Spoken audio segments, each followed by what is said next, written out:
What's up mga idol? So, gagawa tayo ng video tutorial gamit ang virtual box. So, ito nga pala ang aking kagrupo, kakampi, ka-team, ACT1B. So, yan sila Maika, sila Uwork, sila Cheryl, Bryle, Kate, Oriana, and John Earl. So, start na tayo. Open natin ang Oracle Virtual Box. So, sa ating first step, ang ating first step ay installation of server and client and pinging. Ping test na rin. So, unahin natin gagawin dito is si server. Click natin yung new. Then, dito sa VM name, type natin ang server. Then, dito sa ISO image, dito sa kanan, sa dulo, sa tabi ng check, click natin yan. Then, select natin tong Windows Server to 2016. Then, i-uncheck natin tong proceed with unattended installation. Uncheck yan. Then, click natin yung finish. So, okay na. Pwede natin i-click ang start or simply double-click to open the server installation.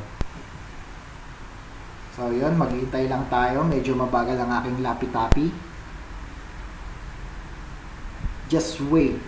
Makakaraos din ang lahat.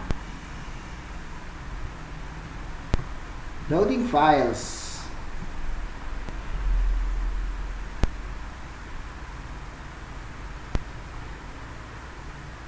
So, yun. Close natin to. Nandito na tayo sa Windows setup ng ating Windows OS. So, okay lang yan. English. Click natin ang next. Then, install now. So, setup is starting. So, hintayin lang natin yan.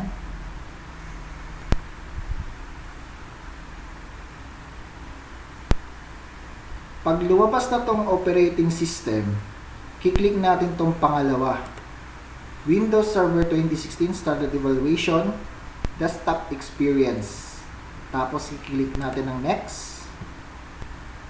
And then, check natin to, I accept the license terms, then next, then select natin tong custom, install Windows only, advanced. So, mapupunta tayo dito, gagawin natin ng partitions drive, so click natin tong new, then as per module, nakalagay doon is 19999.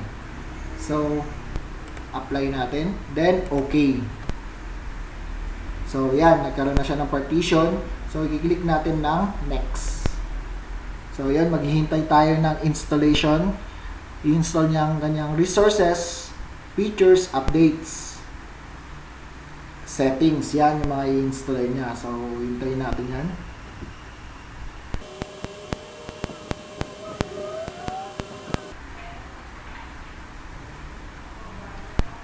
So, yun na nga guys, malapit nang matapos ang ating installation ng ating resources and settings. Installation ng features na lang, tapos installation ng updates, then finishing up.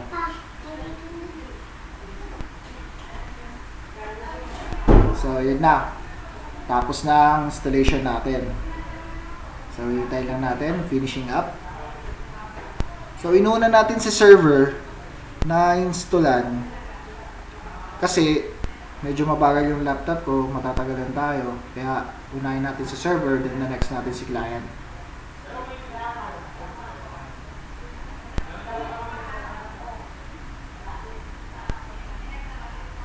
So, yan. Sa restarting, pwede natin i-click na to. Huwag na nating hintayin na matapos yung counting ng 10 seconds.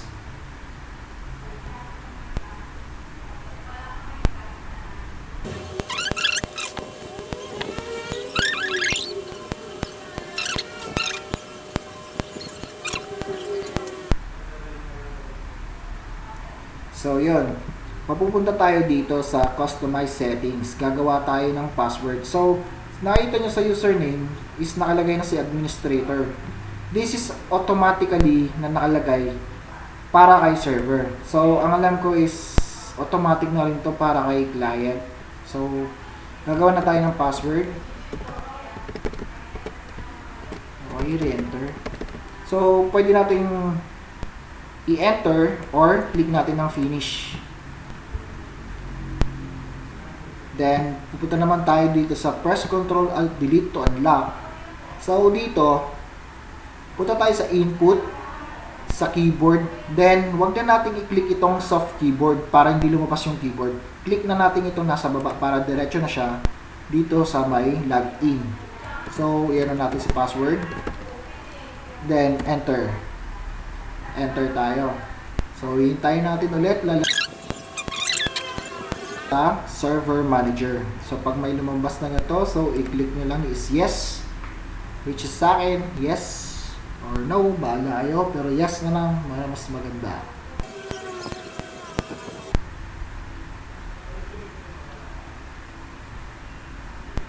So, server manager na tayo. So, nandito na tayo sa server manager. First step is pupunta tayo dito sa local server. Pagkapunta natin sa local server, makikita nyo yung computer name, naka-default siya na Win575NA6UB49B. So, loading, hintayin natin. So, work group, nakikita nyo, nandiyan. So, kiklik natin si work group. Okay, pagka-click natin kay work group, di tayo dyan maglalagay. Click natin dito si change. Then, dito sa naka-highlights, ilalagay natin si server. Then, click OK. So, bali magre-request siya ng restart. Okay, and then pagka-close natin, ayan na yung restart na nire-request. So, magre-refresh siya ulit, magre-restart siya. Kasi nabago yung computer name niya. So, makikita natin mamaya, yung naka-default na Win na nakalagay kanina na 575, mapapalitan na siya ng pangalan ng server.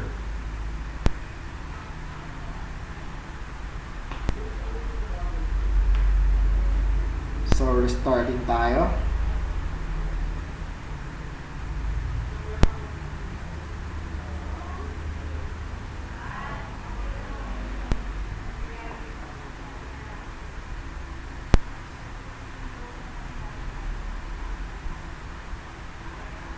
So, nandito tayo ulit. Magla-login tayo ulit. Input, keyboard, and then insert. So, type natin ulit ang ating password. Then, enter.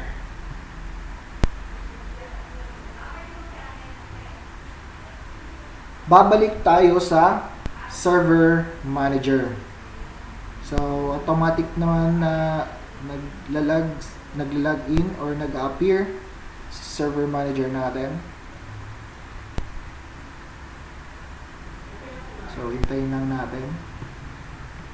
Loading.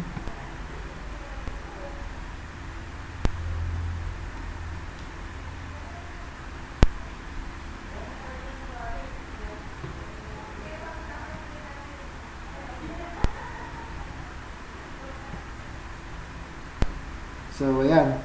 Ito na tayo sa mag-open na si server manager ulit. So, babalik tayo dito sa ating local server. So, mapapansin nyo, computer name is nakalagay na is sa server. Andito siya sa workgroup. And then, ang papalitan natin ngayon is yung magsaset pala tayo ng ating IP address. Kiklik natin itong IPv4 address assigned by DHCP. So, click natin yan. And then, right-click. Then, right-click natin yung Ethernet. Then, Properties.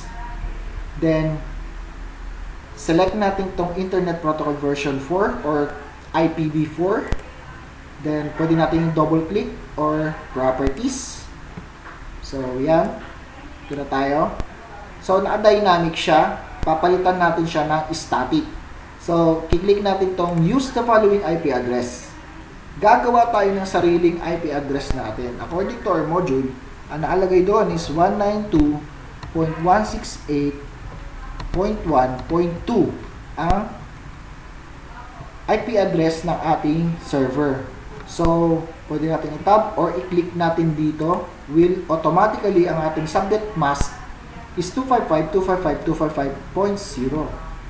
So, sa default gateway natin, ang ilalagay natin sa default gateway is 192.168.1.1.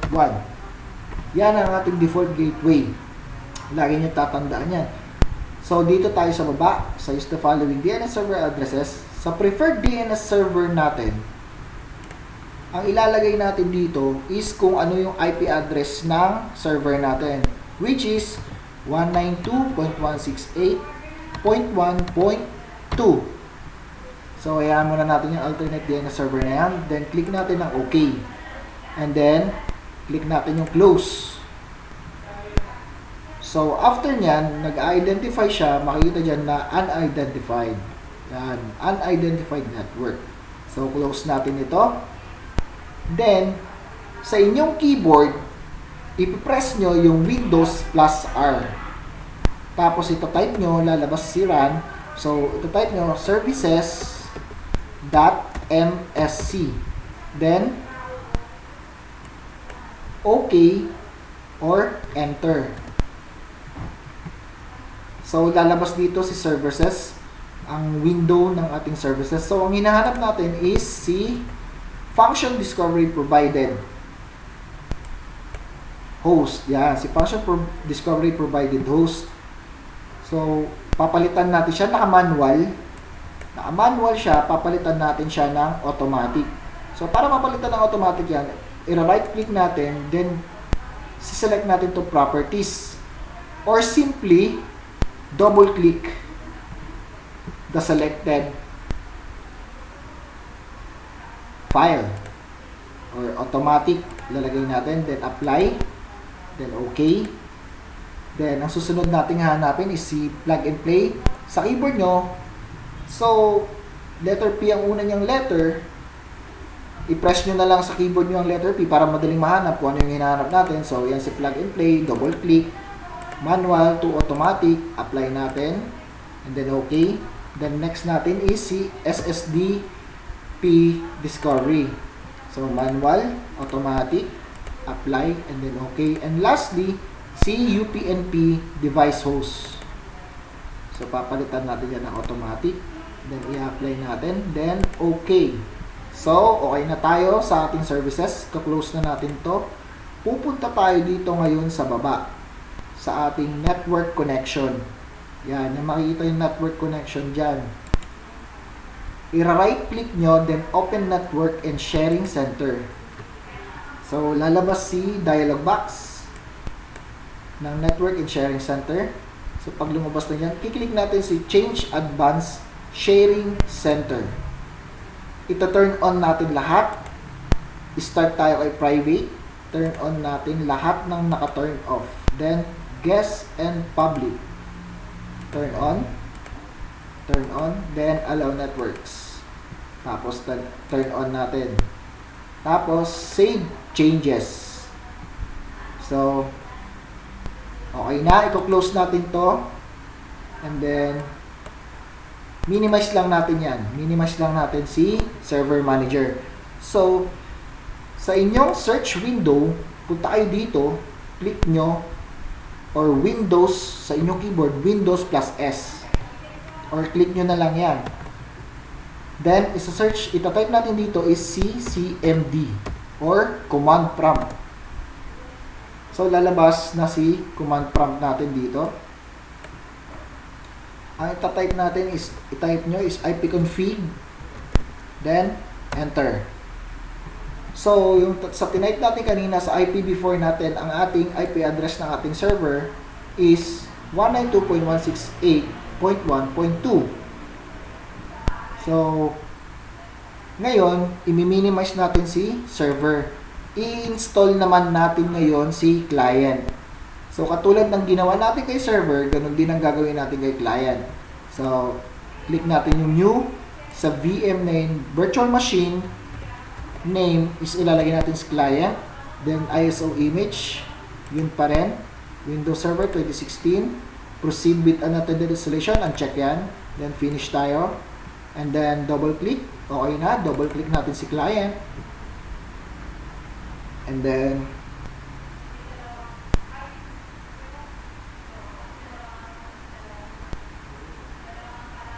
hintayin natin mag-open si client ang kanyang installation OS.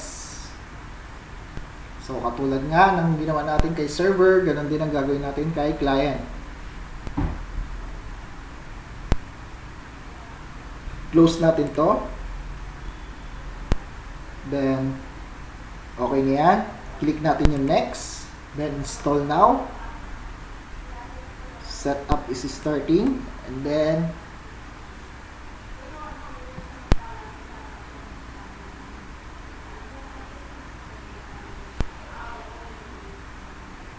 so, dito tayo ulit sa operating system, sa selection.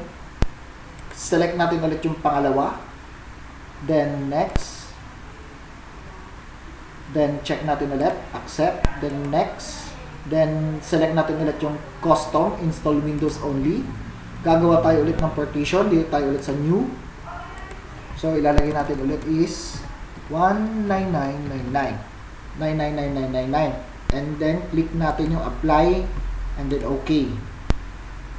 So, okay na. Nagkaroon na ulit siya ng partition. So, next natin. Hihintayin natin ulit na matapos ang ating installation ng resources, settings, features, updates, and finishing up.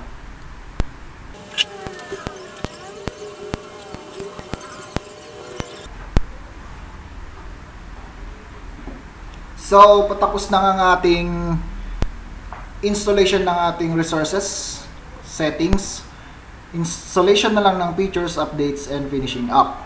So, ito si client. Okay.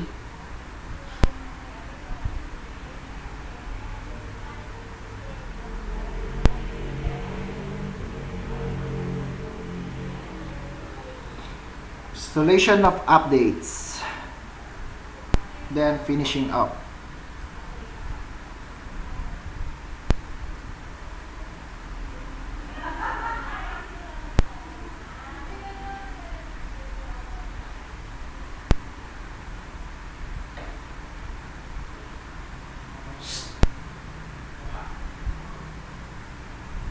So, katulad na kanina, pwede na natin pindutin tong restart now kahit hindi na natin siya hintayin matapos.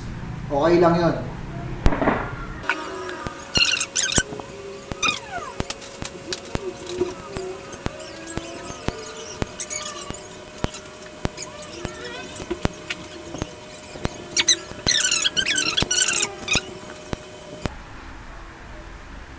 Yan. So, ayan na nga yung sinasabi ko na username natin is administrator pa rin. So, gagawa tayo ulit ng password natin dito. Okay. So, pwedeng enter or click nyo yung finish. Yan. So, yun nga ulit, katulad na kanina, Ctrl-Alt-Delete. Pupunta tayo dito sa taas, sa input, sa keyboard, and insert Ctrl-Alt-Delete. So, maglalagin tayo, lalagay natin yung password. Then, enter.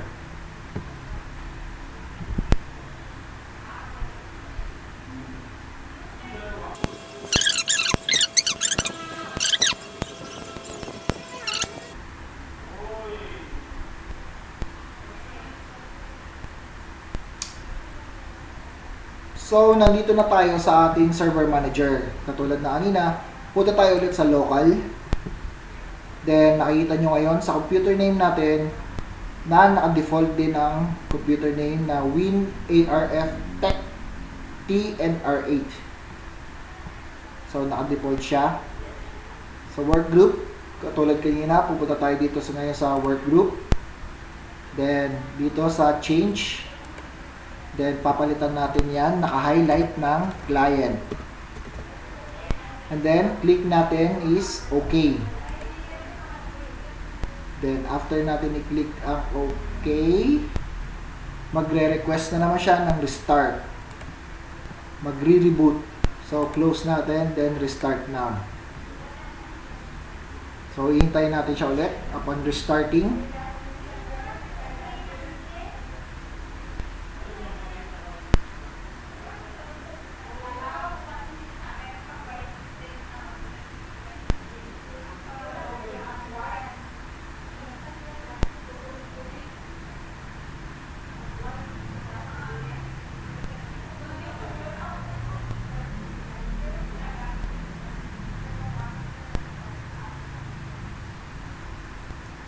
So, yun. Okay na. Magla-login tayo ulit. Punta tayo ulit sa input, keyboard, then insert, then password. Type natin ang ating password, then enter. Press enter. So, babalik tayo dito. I-open natin ulit si Server Manager.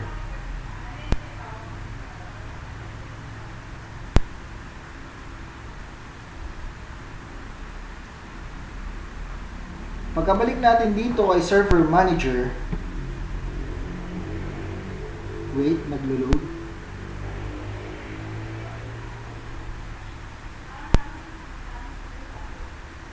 Pagkabalik natin dito kay Server Manager, kiklik natin ulit si Local Server. So, makikita nyo sa computer name, si client na nakalagay. So, sa server, kanina, nakita nyo si server. Ngayon, sa computer name natin, si client. So, hintayin natin ulit, naglo-load.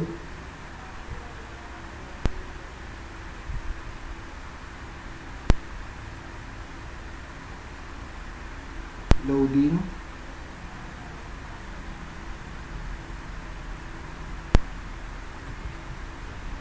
Bakit ang tagal mo?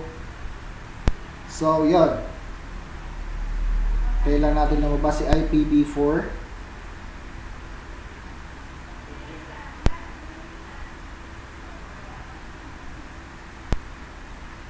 So, yan, lumabas na si IPv4. Kiklik natin si IPv4, address assigned by DHCP. Click natin yan.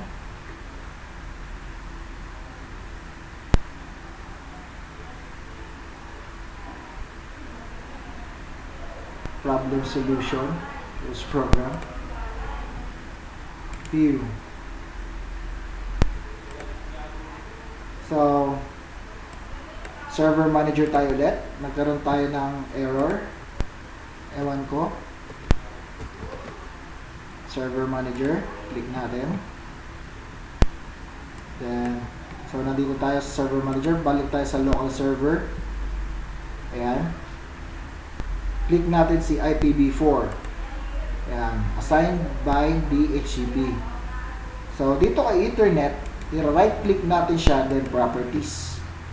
Then, after Properties, select natin si Internet Protocol version 4 or IPv4, then click natin itong Properties. So, katulad kanina, si Dynamic, gagawin natin static. So, use the following IP address. Ilalagay natin ulit dito ang ating IP address. Pero, magkaiba na sila ng server. Ang IP address natin dito is 192.168.1.3. So, hindi dapat sila magkaparehas ni server. So, sa ating subnet mask, automatic pa rin siya. Tapos, sa ating default gateway, yung nilagay natin kanina na 1.9.168.1.1. Tapos, dito tayo sa baba, sa following DNS server addresses, preferred DNS server. Ang ilalagay natin dito is IP address ni server. So, which is 192.168.1.2. And then, kiklik natin, OK. Then, close. Then, close natin to. Pupunta tayo ulit sa inyong keyboard. I-press nyo Windows plus R para lumabas si Run dialog box. Then, type natin ulit services.msc. Then, enter or OK. So, ayan ulit. Hanapin ulit natin si function discovery provided host. Double click. Automatic. Apply. OK. Then, plug and play. Manual. Automatic. Apply. OK. SSDP. Oops, mali. SSDP. Manual to automatic. Apply. Then, OK. Then, UPnP device host. Manual, automatic, apply, then okay. Then, kuklose na natin yan.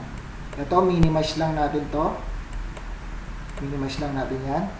Pupunta tayo sa search window again. Ito, yung parang magnifying glass. Then, type natin CMD or command prompt. Then, enter. So, lalabas si command prompt, dialog box. Lalagay natin dito is ipconfig. Then, enter. So, yung nilagay nating IP address kanina sa IPv4, ito na siya. 192.168.1.3. So, ngayon, i-open na rin natin si server. Kasi, na-install na natin. So, server, ito, ipagdidikit natin sila. Yan.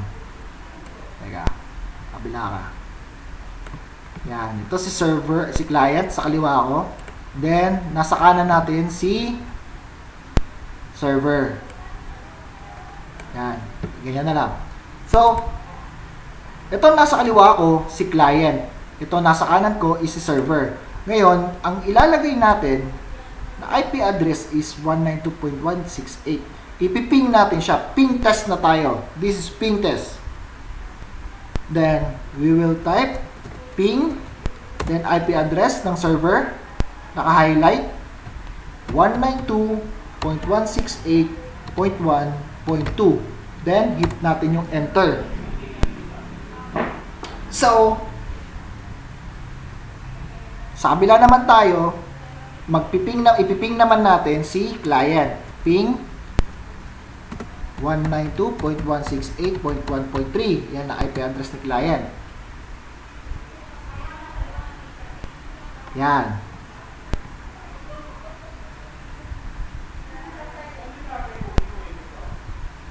So, yan. Nakikita nyo ngayon, reply from 192.168.1.3, destination host unreachable. So, ganun din sa kabila. Destination host unreachable. So, meron tayong gagawin na extra step para makapag-ping silang dalawa. So, pupunta tayo kay VirtualBox. Click natin si client. So, yan, naka-highlight na si client. Click natin tong settings. And then, click natin tong network. Dito sa attach to, papalitan natin tong NAT ng bridge adapter. And then, OK. So, next naman natin si server. Click natin si server. Settings. And then, network. Then, katulad kanina, palitan natin ng bridge adapter. Hit OK. So, minimize na natin to. Huwag i-close, minimize lang. Okay, magpiping natin tayo ulit. Ipiping natin si client to server. Ping natin 192.168.1.2. So, there you go. Nagping na silang dalawa. Nakikita na ni client si server. Ngayon, si server naman, so, ito si client, na-ping naman na niya si server. Si server na problema natin papunta kay client. So, ito, ipiping natin siya ngayon. Ping 192.168.1.3. Hit enter, and then, boom! Yun lang. Tapos na ang ating step 1 ng installations of server and client and ping test. So, ito, si client natin, i-minimize muna natin. Si client, magpo-focus muna tayo kay server. So, i-close natin. Tapos, buksan natin ulit si server manager. Pagkabukas natin kay server manager, pupunta tayo dito sa taas ng local server, dashboard. Then, add roles and features. Pagka-click natin, select natin na add roles and features, wala na kayong gagalawin dyan. Click lang next. Dapat naka-role based. Then next. Tapos naka-select server from a server pool. Then next. Then pagdating dito, kiklik natin si ADDS.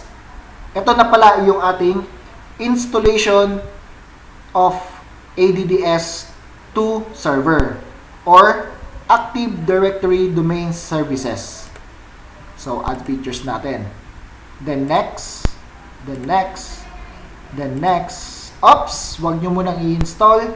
Click natin tong restart the destination server automatically if required. Then, click natin ng yes. Then, bago natin i-install. Yan.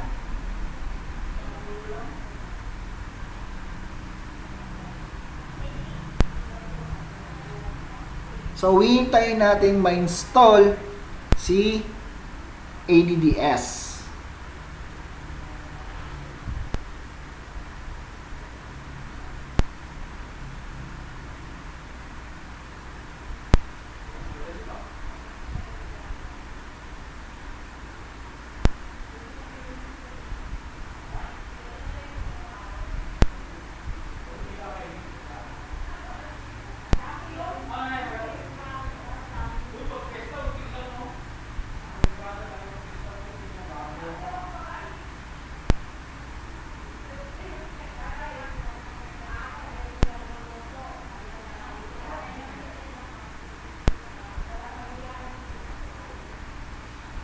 So, yun, malapit na matapos ang ating Active Directory Domain Services.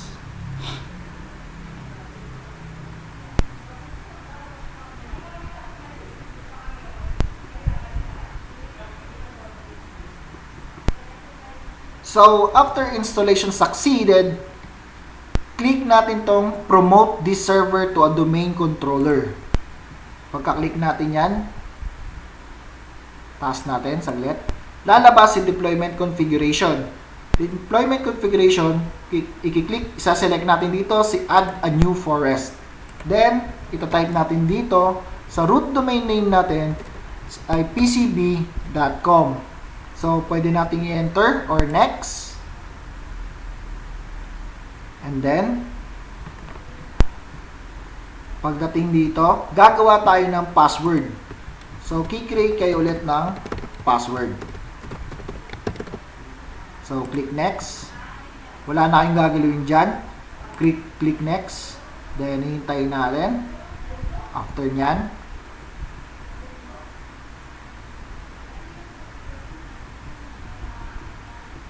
click next. Next lang ng next. So, wala ka rin gagalawin dyan. Click next pa rin tayo. Click next pa rin tayo. So, after nito is mag-install ulit. Fully installation of Active Domain Services. Directory Domain Services.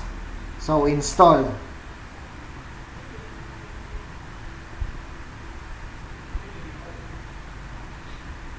So, dito sa installation natin, pagkatapos ito is magre-restart. So, wag nyong i-close. Hintayin nyo lang siyang mag-restart ng kusa. Mamaya papakita natin.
So, yun.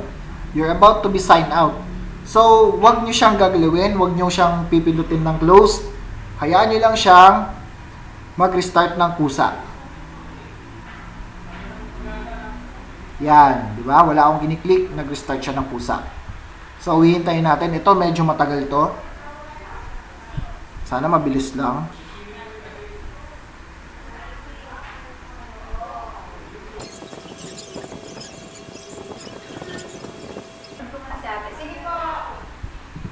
So, input tayo, keyboard, then insert, Control-Alt-Delete. Babalik tayo. Tapos na nating i-install si AVDS.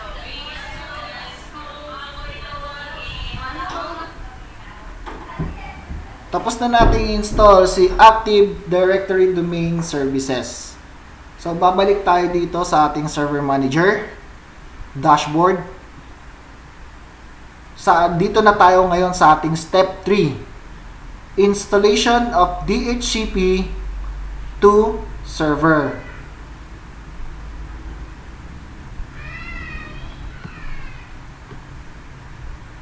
So, dito tayo sa Dashboard. Add roles, select natin ulit ang add roles. Then, katulad kanina, next lang natin to. Next, role base, next. Then, select server, dapat naka-check. Then, next. Then, click natin si DHCP server. Dynamic Host Configuration Protocol. Okay. Then, add features. Then, next. Then, dapat na-check din si Group Policy Management. Installed na. Okay, next. Then, next. Then, wag nyo munang install ulit. Check nyo tong restart the destination server automatically if required. Then, yes. Then, install. So, after installation, upon installation, waiting natin si DHCP server or si Dynamic Host Configuration Protocol na ma-install.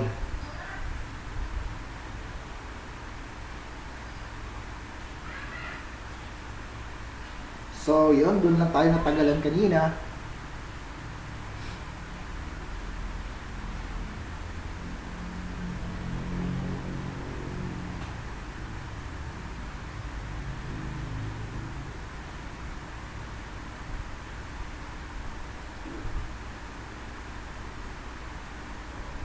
Matapos na agad sa atin ang ating DHCP.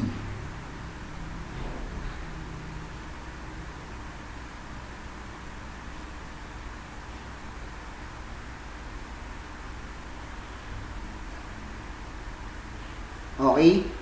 After installation succeed, click natin tong complete DHCP configuration. So, makikita nyo dyan, in-next lang natin. Then, okay na yan, wala kayong gagalawin. Commit. Then, close. So, taas natin. Dito sa taas, makikita nyo dito, sundan nyo yung cursor ng aking mouse. Sundan nyo yung cursor sa screen. Dito sa right side sa taas, makikita yung tools ulit. Then, click nyo si DHCP. Okay, close muna natin yan.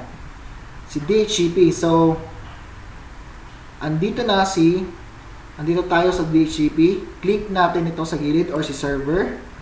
Click natin si IPv4.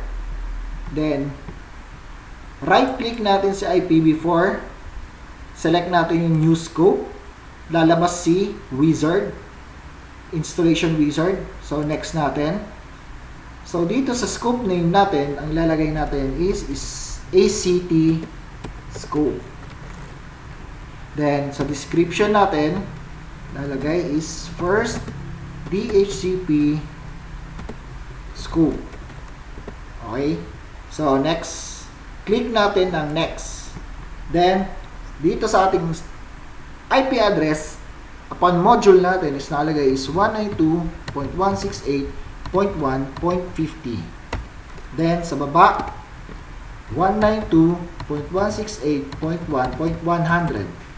Then, click natin yung next. And then, dito naman sa start IP address natin, lalagay natin is 192.168.1.50. Then, sa kabila, lalagay natin is 192.168.1.55.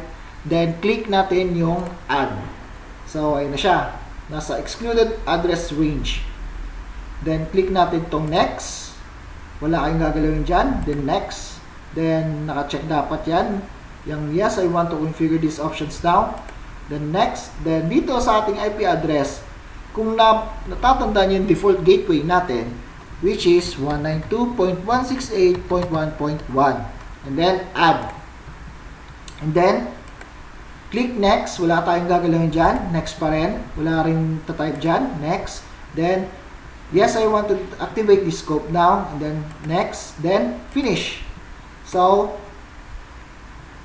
okay na si ating DHCP installation. Ngayon, step 4 na tayo. Dito na tayo sa ating Group Policy Management.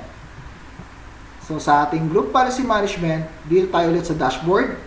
Add roles. Select natin si add roles. And then, wala tayo ulit gagalawin dyan. In the next natin, role-based. Next. Wala pa rin. Select a server from the server pool. Next. Then, click natin si print and document services. Then, add features natin. Then, next. Then, dapat naka-check pa rin. Okay. Then, next. Then, next. Then, next. Then, huwag nyo muna ulit install. Click nyo yung restart the destination server automatically if required. Then, yes. Then, install. So, yun. Maghihintay tayo ulit na installation succeeded.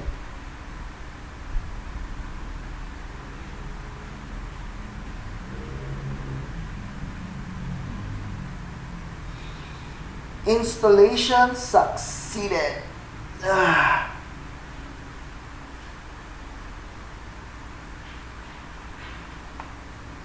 Okay. So, finish na. I-close na natin ito. And then, pupunta tayo ngayon kay... So, tapos na yung installation natin ng DHCP 2 server. Tapos, i-minimize natin ito. I-open natin si client. I-join natin, join domain ng client to server. Domain. Client to server domain. So, X natin to. Then, close natin to. And then, server manager.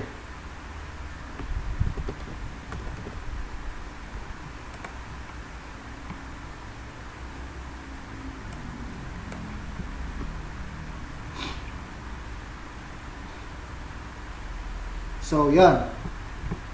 Dito tayo ulit. Balik tayo. Andito tayo ngayon kay client. So, click natin sa local server. Ito na yung joining domain ng client to a server. I-click natin ulit sa local server, then work group. Then, change. So, dito, makita nyo, naka-work group siya. Ililipat natin siya sa domain. So, sa domain, ita-type natin dyan is pcb.com. Then, OK or enter. Pagka OK, may lalabas na ganito ng username or password and password. Ito, ang username na ano natin, yun yung kay server, which is administrator. Then, yung password niya, ang ilalagay din natin, hindi password natin. So, click OK. And then, nakalagay, dialog box, welcome to the pcb.com domain. And then, you must restart your computer to apply these changes. So, i-okay natin. Pagka-close natin, magre-restart na siya, nag-request na siya ulit ng restart now, and then magre-request, nag-restart na siya. So, babalik tayo ngayon kay server. Balik tayo kay server. Tapos na nating in-install ang print services. So, i-close natin to. Then, dito sa Windows, right-click, then, new, then, select folder. Then, ilagay natin dito is ACT. Then, right-click, select properties. Then, select sharing. Dito sa baba, advanced sharing tayo. Then, click ng share this folder. Then, dito sa baba, permission. Then, check natin tong allow and change. Then, click natin yung apply. Then, okay. Then, dito sa advanced sharing natin, apply. And then, okay. Tapos, punta tayo sa katabi ng sharing, security. So, mapapansin nyo dito guys, wala yung everyone. So, ang gagawin natin para magkaroon siya ng everyone dyan is edit. And then, add. Then, ilalagay natin is everyone. Then, i-check names natin yan. Check names. So, okay siya. So, okay. So, nandyan na si everyone. Select natin yan. Then, allow natin lahat. Then, apply. Then, okay. So, yun na. Nandito na si everyone. So, i-close na natin. Balik muna tayo sa sharing. Select natin to. I-highlight pala natin tong server ACT. And then, copy. So, magagamit natin yan. Mamaya natin ipipaste. Then, close. Then, pupunta tayo sa server manager again. Server manager. Tapos, dito sa taas, sa tools, pupunta tayo sa Active Directory Users and Computers. So, click natin yan. Makikita natin dito sa Active Directory Users and Computers, andito si Save Queries and si PCB. Now, click natin si PCB. Ayan, yung drop down pala ni PCB. Then, makikita nyo dyan, sa module is may ACT. So, ang gagawin natin dito, lalagyan natin siya ng folder na ACT. Dito sa PCB, so, click natin tong PCB. Then, right-click, New. Then, select natin yung organizational unit. Yan. Maglalagay tayo dito ng ACT. Then, click natin yung OK. So, nandyan na siya. Ngayon, sa ACT, click natin, right-click, then, New, then, select natin, User, then, type natin yung pangalan ko, Glenn, Gleo, G, Dominado. So, dito sa logon name, user logon name natin, ang ilalagay dyan is every first letter of names, middle name, and last name. So, sa akin is small letter G, G, G, and D. G, G, G, D. So, pwede nating palitan yan. So, gagawin na lang natin ng aking nickname, Gore. So, click natin yung next. Then, dito sa password na i-create natin, i-uncheck natin tong user must change password at next logon. So, gagawa tayo ulit ng password ng user. So,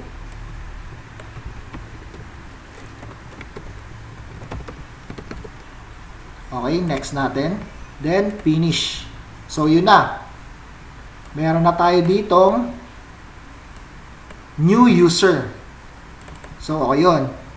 So, pwede, dagdag natin.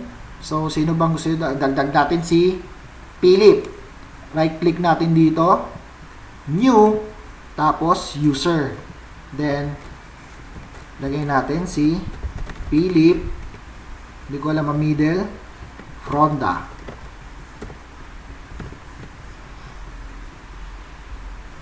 Tapos, sa user logon niya, ilagay natin is Philip. Then, next natin, i-uncheck natin yung user must change password at next logon. Then, gawan natin siya ng password. Ito yung parang nagbibigay din ng katulad sa PCB na binibigay yung Gmail, ano natin. Then, finish. So, nandyan na si Philip.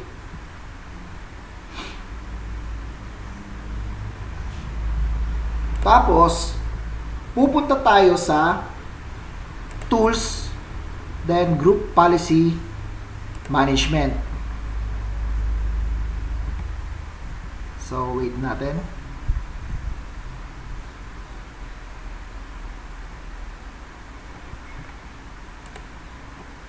Group Policy Management. So, yun, nadoble na. Nadoble na sila. So, ulitin natin. Kasi nadoble. Hindi kasi tayo nakapaghintay. Okay, Tools. Then, Group Policy Management. Yan. Nandun pala siya sa likod nilagay. Ako naman. So, dito sa Group Policy Management, nakita nyo, naka-highlight. Dito sa baba niya is nakalagay forest, then pcb.com. So, i-click natin to. Makita nyo dyan si domains, tapos click natin yan. Makikita natin si PCB, then click natin siya ulit. So, nandyan na si ACT.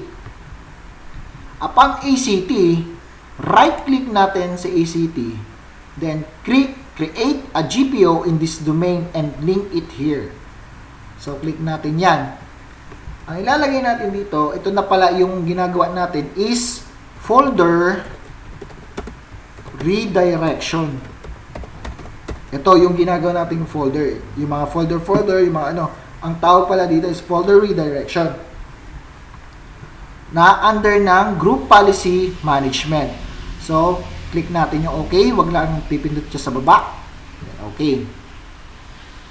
Then, click natin to. Nasa kaliwa ng ACT. So, makita natin dyan si folder redirection. Gagawin natin is, click natin siya. May lalabas na dialog box. You have selected the link to Group Policy Object, GPO, except for changes to link properties. Changes you make here are global to the GPO and will impact all other locations where this GPO is linked. So, i-okay natin. So, lumabas na si folder redirection. So, click natin ulit si default domain. So, lalabas na yung dialog box. Nakatulad kanina. Then, okay natin. So, naka-default siya. Ngayon, ang kailangan natin is folder redirection. So, i-click natin ulit si folder redirection. Then, do not show. Click na natin tong do not show this message again. Then, okay. Upon that, kay folder redirection, i-right click natin siya, then edit. Pagka-edit natin, i-click natin si user configuration. Double click user configuration, then double click policies, then double click Windows settings, then double click folder redirection. So, click natin si desktop. Then, properties. So, nasundan ba? Kiklik natin dito si desktop. Then, properties. Yan. So, dito sa settings, sa setting na nakalagay just not configured, ilalagay natin is basic, redirect everyone's folder to the same location. So, kung natatandaan nyo kanina, meron tayong highlight na kinapi. Dito natin siya ilalagay sa root path. Sa root path. So, right click, then paste. Ayan, yung server ACT natin. So, upon that, click natin ang apply. No, pala, wag muna. Settings muna tayo ulit. Dito, sa settings, grant the user exclusive rights to desktop. So, i-uncheck natin yan. Ang i-check natin is itong also apply redirection policy to Windows 2000, Windows 2000 Server, Windows XP, and Windows Server 2003 operating system. So, sa policy removal, wala tayong gagalawin dyan. Okay na yan. Leave the folder in the new location when policy is removed. Then, click apply. Huwag nyo i-click muna kanina apply ha. Dapat sa text muna pala. Okay? Then, click OK. So, okay na.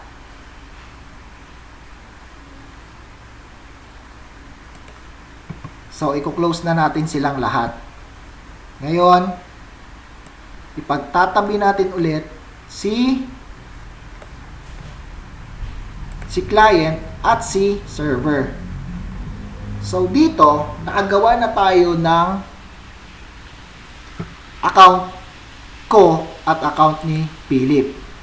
So, makikita nyo, paglagay natin dito sa input, keyboard, then insert, meron na siyang other users. Other user. So, i-click natin sa baba. Sa baba ng administrator, click natin si add user, other user. So, ilalagay natin yung logon name ni Philip, which is P and F. PF. Puff. So, yung password na nilagay natin sa kanya. And then, enter. So, welcome. Incorrect password. Why? So, wag na siya. Ako na lang. Hindi matanggap. Kalimutan yung password. So, Gore. Then, password. Then, enter. So, yun. Nakapasok ako.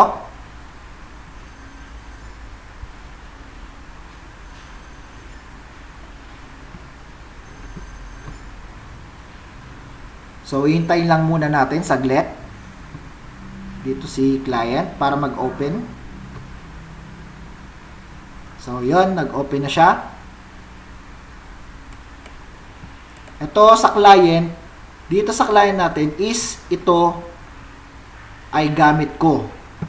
So, ako na yung nag-log in, di ba? So, dito sa kanan natin, balik tayo dito sa server. So, server, click natin si ACT. Then, makikita nyo dyan, andyan na yung Gore. Pagka-click nyo, desktop, wala pa nakalagay kasi wala pa ako nilalagay na, or wala pa siya nilalagay na folder, or kahit ako. Okay, kuklose. Kuklose lang natin to. Open natin ulit pala, mali. Open lang natin. So, yan, nakaano na siya. And then, sa keyboard nyo, press natin ulit si Windows plus R. Then, itatype natin dyan is GP update. Then, click na hit enter.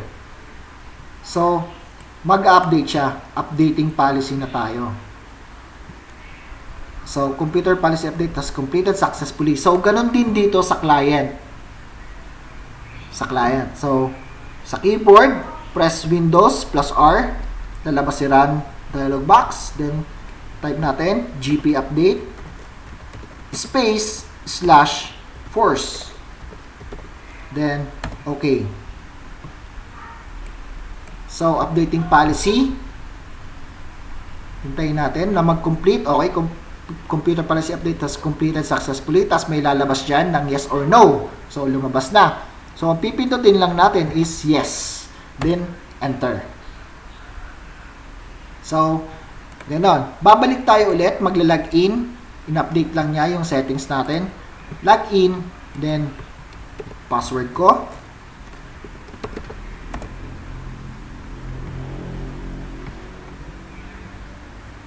So, yun, naka-login na tayo. Bali, ito yung aking monitor sa client. Ito yung monitor ng server. So, itong Gore, ito yung nandito sa client. So, maglalagay ako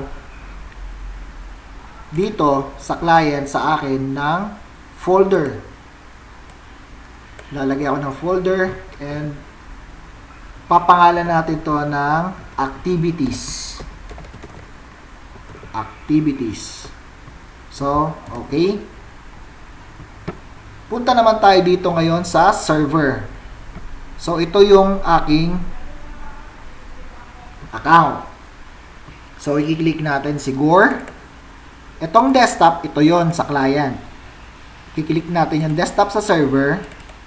Then, ayun, lumabas na yung activities ng client.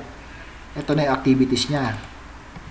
So, dito sa activities, sa client, sa akin, is wala pang nakalagay. So, pwede natin lagyan ito. Like, for example, like this. Right-click, new, then, text document. Lagay natin dyan, activity 1. Pagka enter ko niyan is lalabas diyan sa client. Okay. Activity 1 ayon, 'di ba? Kita nyo, lumabas. So, naka peer-to-peer na sila, naka domain, naka join. Yan, hanggang dyan lang. Hindi na natin alam yung, hindi ko pa na ano yung Windows backup. So, dito, pwede ko siyang gawan sa desktop. Pwede ko siyang gawan ng folder or image, bitmap image. Lagay natin dyan, rar. Oh. So, magkakaroon siya ng bitmap, which is nakalagay is rarara. So, pwede ko rin siyang i-delete. At madidelete din siya sa server. Kasi, yung sa everyone natin kanina, sa shared folders natin kanina is naka-read and write. Kaya, kung anong nagagawa ni client sa server, ay nagagawa din ni server sa client. So, that's it. And sana natutunan kayo. Thank you.